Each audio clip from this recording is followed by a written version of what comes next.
नमस्कार साथियों, Rajasthan board exam 2023 कक्षा 8वीं के लिए जो साइंस का पेपर है, विज्ञान का पेपर है, आज हम फुल सॉल्यूशन है करने वाले हैं। तो वीडियो पूरा जरूर देखिएगा, एक एक क्वेश्चन आपको याद हो जाएगा, हर एक क्वेश्चन याद हो जाएगा यदि आप इस वीडियो को पूरा देख लोगे। तो सबसे पहले क्वेश्चन की तरफ बढ़ते हैं। 2000 years later. पहला क्वेश्चन आप देख सकते हो और इसकी पीडीएफ है वो आपको हमारे टेलीग्राम ग्रुप में मिल जाएगी और टेलीग्राम ग्रुप का लिंक डिस्क्रिप्शन में है। ठीक है, तो पहला क्वेश्चन है, नायलॉन का उपयोग है वो होता है कपड़े निर्माण में। जी हाँ स्टूडेंट, इसका निर्माण है वो नायलॉन का उपयोग है कपड़े के निर्माण में होता है। और रस से तम्बू बनाने में इसमें भी होता है। और दांत साफ करने का जो ब्रश होता है ना, उसमें भी है ना नायलॉन का जो उपयोग है वो होता है। तो क्या हो जाएगा आपका उपरोक्त सभी है वो राइट आंसर हो जाएगा। क्या हो जाएगा, दो ऑप्शन है वो राइट आंसर हो जाएगा। उसके बाद नेक्स्ट क्वेश्चन है, वाहन के लिए कौन सा ईंधन है वो कम प्रदूषक है। ये क्वेश्चन है आपका 1 नंबर का पूछा जाएगा। और इसमें कौन सा हो जाएगा, डीजल, पेट्रोल या फिर संपीड़ित प्राकृतिक गैस। मतलब संपीड़ित प्राकृतिक गैस मतलब CNG, संपीड़ित प्राकृतिक गैस। और उसकी फुल फॉर्म होती है कंप्रेस्ड नेचुरल गैस, आप देख सकते हो। और उसके बाद है द्रवित पेट्रोलियम गैस है जो कि लिक्विड पेट्रोलियम गैस मतलब LPG। ठीक है, तो इसमें बिल्कुल आपका आंसर है वो राइट आंसर हो जाएगा CNG मतलब संपीड़ित प्राकृतिक गैस, कंप्रेस्ड नेचुरल गैस। वो ऑप्शन हो जाएगा। ये ना कम प्रदूषक है, मतलब प्रदूषण है वो कम करती है। ठीक है, बाकी ये पेट्रोल है वो बहुत ही प्रदूषण है वो करता है। उसके बाद नेक्स्ट है आपका तीसरा क्वेश्चन है, सोने चांदी को पिघलाना है तो सोना ज्वाला के जिस क्षेत्र का उपयोग करता है वो है। ठीक है, मतलब कौन सा क्षेत्र है, मध्य क्षेत्र है या फिर बाह्य क्षेत्र है या फिर आंतरिक क्षेत्र है या फिर इनमें से कोई नहीं। तो बिल्कुल आपका कौन सा है राइट आंसर हो जाएगा, ज्वाला का बाह्य क्षेत्र है वो होता है जिसका उपयोग है वो करते हैं सोना चांदी के पिघलाने हेतु। ठीक है, तो आपका ये ऑप्शन है वो हो जाएगा। उसके बाद नेक्स्ट क्वेश्चन आपका अगला है, निम्न कथन को सत्य अथवा असत्य है वो चिन्हित करना। मतलब एक सत्य बताना है और असत्य भी आपको बताना है। तो पहला है का, निषेचित अंडा युग्मनज कहलाता है। निषेचित अंडा जो कि क्या कहलाता है, युग्मनज कहलाता है। ये कथन है वो सत्य है, तो बिल्कुल आपका ये कथन है ये सत्य है। ठीक है, तो ये आपको सत्य है वो लगाना है। उसके बाद है नेक्स्ट क्वेश्चन है आपका अगला 5वां नंबर क्वेश्चन है, किशोर अवस्था में लंबाई में क्या होती है, वृद्धि होती है। ये 1 नंबर का क्वेश्चन है। ठीक है, तो किशोर अवस्था में लंबाई में बिल्कुल वृद्धि है वो होती है। तो बिल्कुल ये कथन आपका क्या है, सत्य है। ठीक है, अब है नेक्स्ट क्वेश्चन आपका, यदि आप घर के बाहर हैं क्या होगा, मतलब आप ये इस तरफ घर मान लीजिएगा और घर के बाहर हैं, आप बाहर मान लीजिएगा। उसके बाद क्या आ गया, भूकंप आ गया, तो आप घर के अंदर आओगे क्या, घर के अंदर नहीं आओगे बल्कि बाहर ही रहोगे। और हमें क्वेश्चन में तो दिया गया कि घर के अंदर आओगे, तो बिल्कुल आपका घर के अंदर है वो नहीं आएंगे, हम बाहर ही रहेंगे। तो बिल्कुल ये कथन है वो आपका असत्य है वो हो जाएगा। ठीक है, उसके बाद है, यदि आपके 7वां नंबर है ना वो क्वेश्चन है, यदि आपके घर के आसपास क्या हो जाए, आग लग जाए, तो आग नियंत्रण करने के लिए आप हैं वो क्या करेंगे वो हमें बताना है। तो हम क्या करेंगे, अग्निशमन यंत्र है ना उसका क्या करेंगे हम उपयोग है वो करेंगे। क्या करेंगे, अग्नि समक यंत्रों का उपयोग। एक तो आप ये लिख दोगे, उसके बाद ये 2-3 पॉइंट आप आराम से लिख सकते हो इसमें भी।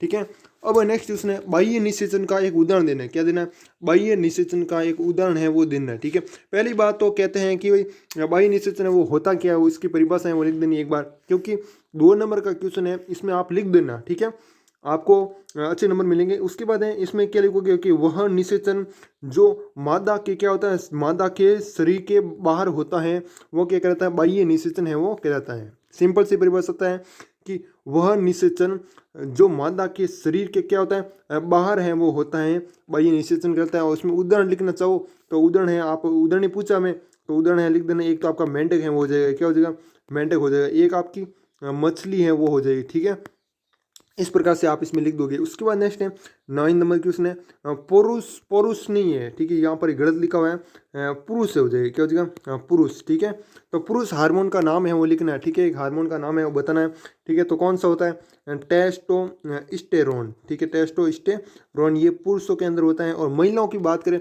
कि महिलाओं के अंदर कौन सा हार्मोन होता है, तो महिला के अंदर होता है एक तो आपका एस्ट्रोजन। क्या होता है, एस्ट्रो जन। ठीक है, ये होता है महिलाओं के अंदर। और एक और हार्मोन है वो भी महिलाओं के अंदर होता है, कौन सा, प्रोजेस्टेरोन। ठीक है, ये भी पूछा जा सकता है कि महिलाओं के अंदर है ना कौन कौन से हार्मोन होते हैं। ये क्वेश्चन 100% है पूछा जाएगा आपको, ये क्वेश्चन आपको याद रखने की जरूरत है।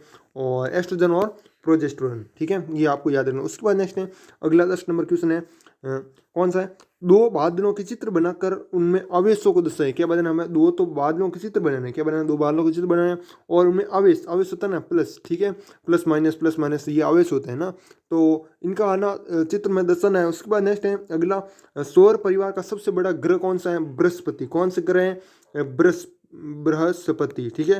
तो इसका क्या बनाना हमें, चित्र है वो बनाना है, ठीक है, डायग्राम है वो बनाना है। और ये आपका 2 नंबर का क्वेश्चन है, ये 100% है, आप कर लेना, ठीक है, याद कर लेना इस क्वेश्चन को। नेक्स्ट है आपका नाइट्रोजन चक्र का चित्र है वो बनाना, 4 नंबर का क्वेश्चन है, बहुत ही सरल क्वेश्चन है और चित्र भी बहुत ही सरल है इसका, नाइट्रोजन चक्र का, ठीक है, ये भी आप बना लोगे। अब नेक्स्ट क्वेश्चन, सर्दियों के लिए आप अपने मित्र को किस प्रकार के वस्त्र खरीदने की है वो सलाह देंगे, कितनी हमें 4 हैं वो, क्या कारण भी देना देना है, ठीक है, कि ये वस्त्र आप क्यों खरीदने की सलाह है वो देंगे, तो वो भी आपको बताना है इसमें भी, ठीक है। तो ये भी आप कर लोगे, ये बहुत ही अच्छा क्वेश्चन है। नेक्स्ट है आपका, नीचे सारणी में क्या है, पेट्रोलियम के संगठन, एक तरफ तो आपको पे दिया हुआ है पेट्रोलियम के संगठन तथा उपयोग बताए गए, इस तरफ उपयोग बताए, इन दोनों का क्या करना है, मिलान है वो करना है, ठीक है, समूह ए का समूह सेकेंड से मिलान है ना।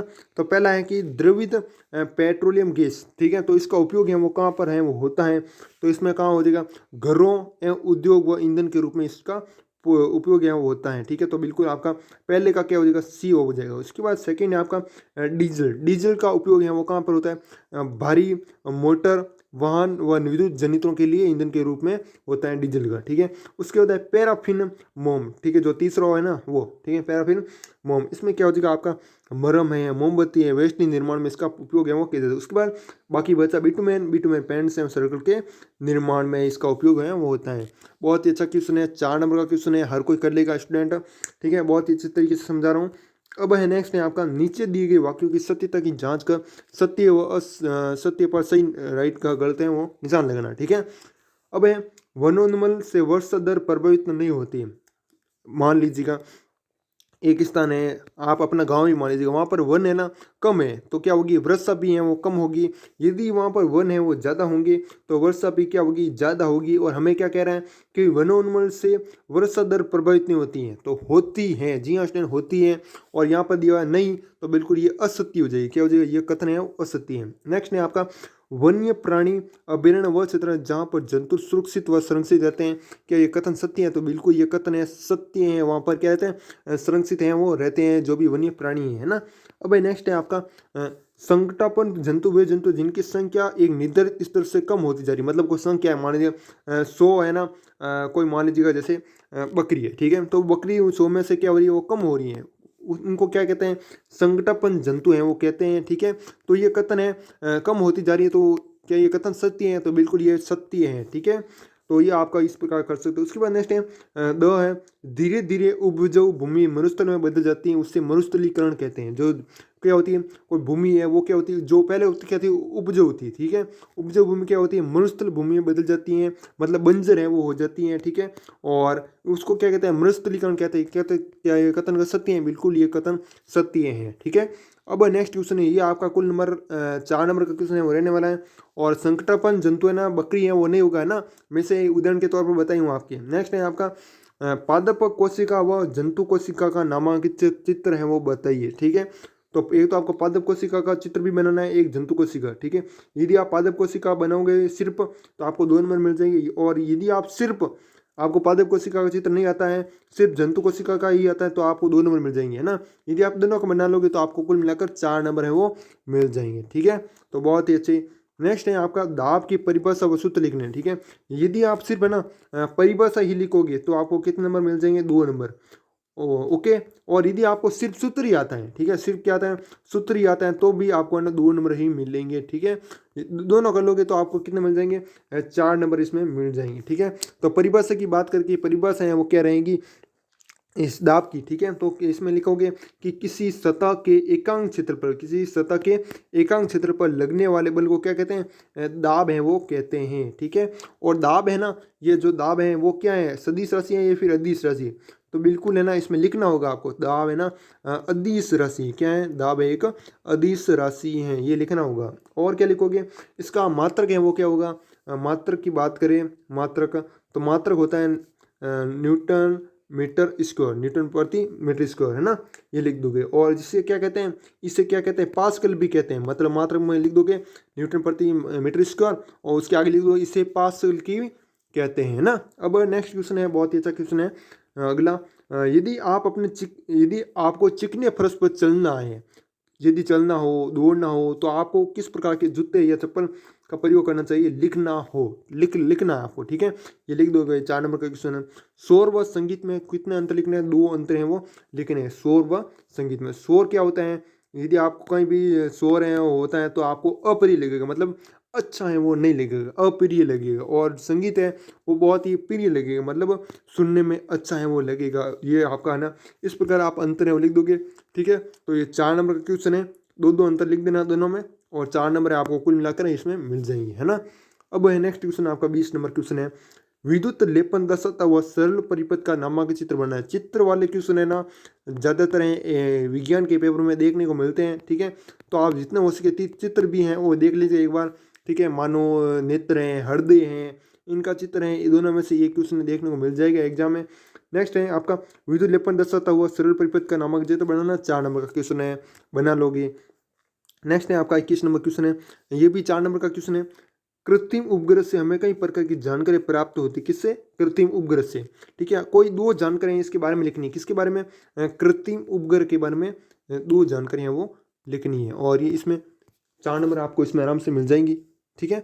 अब नेक्स्ट क्वेश्चन है आपका अगला, आप अपने घर में गेहूं का भंडारण करना चाहते हैं, इसके लिए आप क्या क्या तैयारियां करेंगे, बिल्कुल 6 नंबर का क्वेश्चन है, आप आराम से कर सकते हो। मैं थोड़ा सा इसमें है वो बता देता हूँ ताकि आपको आइडिया है वो हो जाएगा और आप एग्जाम में लिख दोगे, है ना।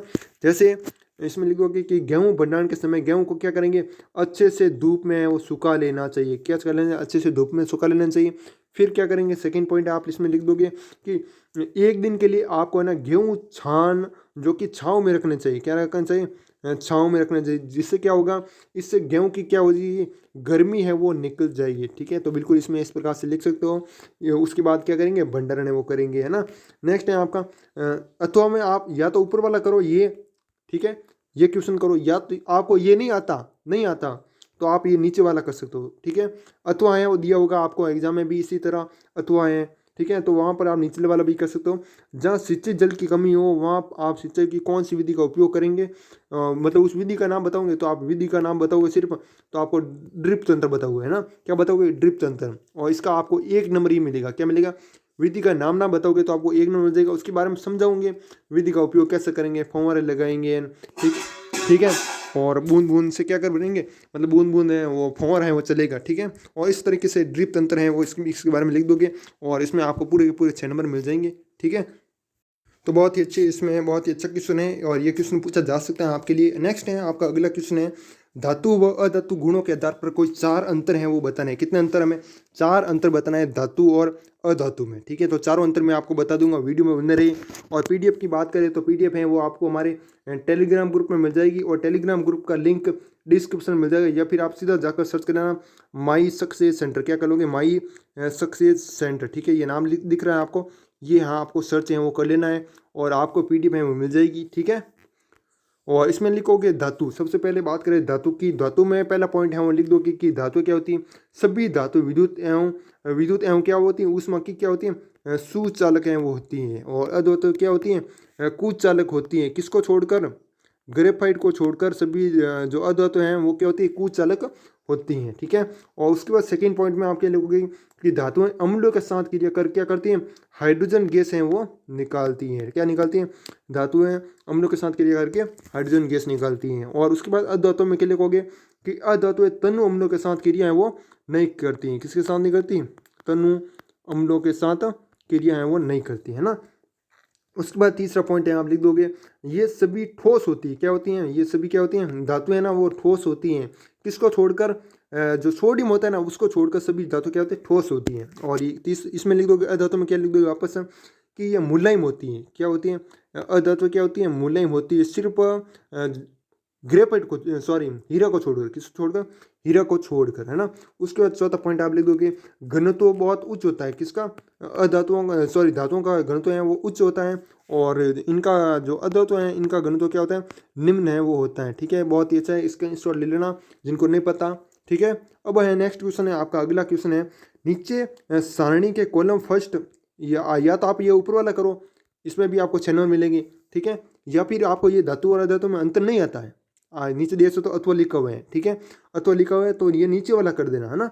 इनका उपयोग है वो लिखना है, क्या लिखना है, नीचे सारणी के कॉलम फर्स्ट में पदार्थ दिए गए हैं, ठीक है, इसमें पदार्थ है वो दिए गए हैं, जैसे गोल्ड है, कॉपर है, आयरन है, मरकरी है, और उनके सामने कॉलम सेकंड में इनके उपयोग हैं वो लिखिए, इनके उपयोग हैं वो लिखने हैं, ठीक है, और लिख दोगे आराम से। इसमें देख सकते हो गोल्ड का उपयोग क्या होगा, गोल्ड मतलब सोना का उपयोग है क्या होगा, आभूषण बनाने में होगा, क्या होगा, आभूषण बनाने में। इसी तरह है ना आपको इसमें भी लिखना है, कॉपर का उपयोग क्या है, आयरन का क्या है, मरकरी का क्या है, सभी लिख दोगे है ना। नेक्स्ट है आपका मानव नेत्र की संरचना का नामक चित्र बनाना है, ठीक है, और ये क्वेश्चन है 4 नंबर का है, ठीक है, ये है, और जो ब क्वेश्चन है ब, ठीक है, वो 2 नंबर का है, आप देख सकते हो 2 नंबर है ना, तो ब क्वेश्चन 2 नंबर का है, और क्वेश्चन ये पूछा जो हमें, ये आपका 4 नंबर का है। तो मानव नेत्र की संरचना का क्या बनाना, हमें नामांकित चित्र बनाना है। इसमें आप ये करोगे तो 4 नंबर मिल जाएंगे, और ये नीचे वाला करोगे तो 2 नंबर का मिल जाएगा। जो सड़क सुरक्षा से संबंधित क्वेश्चन है, ट्रैफिक पुलिस से आप सड़क सुरक्षा से संबंधी कौन से 2 प्रश्न पूछेंगे वो लिखने हैं, ठीक है, तो ये पूरा कर लोगे, 2 प्रश्न बता दोगे तो आपको ये 2 नंबर मिल जाएगी इसमें, है ना। यदि आप दिए दोनों क्वेश्चन आपको नहीं आते हैं तो इसके नीचे शायद अथवा दिया होगा, ठीक है, यहाँ ये अथवा दिया हुआ है, तो आप ये नीचे वाला कर देना है, ठीक है, ये अ और ब, ये क्वेश्चन 4 नंबर का है, और जो नीचे वाला ब क्वेश्चन है वो 2 नंबर का है ना। इसमें आपतन कोण तथा परिवर्तन कोण बराबर होते हैं, ठीक है, इसे चित्र की सतह से स्प्लिट करना है, ठीक है, क्या होता है, एक तो आपतन कोण है और अपरावर्तन कोण, ये क्या होता है, दोनों बराबर होते हैं, इसको समझाना है, स्पष्ट करना है या तो, ठीक है। और उसके बाद है ब क्वेश्चन में, यदि आपके पिताजी को धुंध में गाड़ी चलानी पड़ती है, सड़क सुरक्षा है, तो आप उनसे कौन से 2 प्रश्न पूछना चाहेंगे, लिखना है, ठीक है, ये भी आप कर लोगे, है ना। नेक्स्ट है आपका अगला क्वेश्चन है शुद्ध जल और अशुद्ध जल की पहचान है वो कैसे करेंगे, ठीक है। आप ये गलती मत करना, ये गलती बच्चे बहुत ही ज़्यादा करते हैं कि जैसे ये क्वेश्चन है आपका दिया हुआ ना 24 नंबर क्वेश्चन, 24 में है ना, किसी को अ आता है, ठीक है, अ आता है, लेकिन इसमें ब नहीं आता, ठीक है, ब नहीं आता, तो वो क्या करेंगे स्टूडेंट, जो अथवा का है ना, अथवा के नीचे है ना ब दिया हुआ है वो कर लेंगे। तो ऐसा बिल्कुल भी नहीं करना, आपको ऊपर वाले का अ किया तो ऊपर वाले का ब करना है, ठीक है, नीचे वाला का ब नहीं करना है। यदि नीचे वाला का ब किया है तो ऊपर वाले का अ नहीं करना है, नीचे वाले का अ करना है, ठीक है, तो ऐसा मत करना, ठीक है। और उसके बाद है नेक्स्ट क्वेश्चन शुद्ध जल और अशुद्ध जल की पहचान है वो कैसे करेंगे। तो शुद्ध जल तो क्या होता है, स्वादहीन होता है, मतलब उसका कोई स्वाद है वो नहीं होता है, और जबकि अशुद्ध जल होता है उसका स्वाद है वो होता है, ठीक है, तो इस प्रकार से आप लिख दो। उसके बाद नेक्स्ट है इसमें कितने नंबर मिलेंगे आपको, इसमें भी आपको 4 नंबर है वो मिल जाएंगे, कितने नंबर, 4 नंबर, है ना। अब नेक्स्ट क्वेश्चन है आपका स्वच्छता संबंधी 2 बातें लिखनी, क्या लिखनी, स्वच्छता संबंधी 2 बातें लिखनी जो आपको क्या पसंद है, ठीक है, तो आप कोई भी 2 बातें लिख सकते हो स्वच्छता संबंधी। और नेक्स्ट है आपका अथवा में, या तो आप ये अ और ब दोनों करो, ठीक है, या तो अ और ब ये दोनों करो, या फिर आप दोनों में से कोई एक आता है नहीं, या फिर दोनों नहीं आते, ठीक है, तो आप ये नीचे वाले दोनों आते हैं तो वो कर दो, वो अच्छा है। शुद्ध और अशुद्ध हवा में अंतर क्या है वो लिख देना, ठीक है, और या फिर आप ये नीचे वाला ये भी कर सकते हो, हमारे आसपास का वातावरण सोच रही इसके लिए हमें क्या करना होगा, ये भी कर सकते हो, जो आता है वो करो, ठीक है। और ये पेपर था जो कि मैंने आपको बताया। और बात करें पीडीएफ की, तो पीडीएफ है वो आपको टेलीग्राम ग्रुप में मिल जाएगी, और टेलीग्राम ग्रुप का लिंक है वो डिस्क्रिप्शन में मिल जाएगा, जाओ और डाउनलोड कर लो पीडीएफ। बेस्ट ऑफ लक, तैयारी करते रहिए बहुत अच्छी, ठीक है, और हम भी आपके लिए मदद है वो लगातार कर रहे हैं हमारे यूट्यूब चैनल के माध्यम से, ठीक है। तो साथ ही इस वीडियो को हम यही समाप्त करते हैं। यदि वीडियो पसंद आए तो वीडियो को लाइक और चैनल को सब्सक्राइब जरूर कीजिएगा। तब तक के लिए जय हिंद, जय भारत, वंदे मातरम।